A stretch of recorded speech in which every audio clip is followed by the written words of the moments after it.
आमच्या I am Shravani Ruikar and today is day 9 of this series. So guys, मी आजच्या व्हिडिओमध्ये सांगणार आहे की मी 10च्या स्टार्टिंगमध्ये असं काय केलं होतं ज्याने मला एक्झाममध्ये खूप मदत झाली.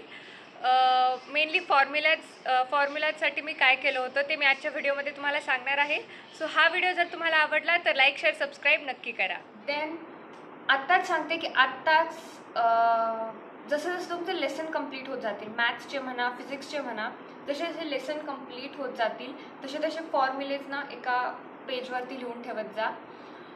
कारण एक्झाम टाईमला ते खूप हेल्पफुल ठरतात की आपल्याला सगळे असे इकडं एक फॉर्म्युला दुसऱ्या पेजवर एक फॉर्म्युला असं बघत बसावं लागत नाही, सगळं एकाच ठिकाणी भेटतं, म्हणून ते पण हेल्पफुल होतं.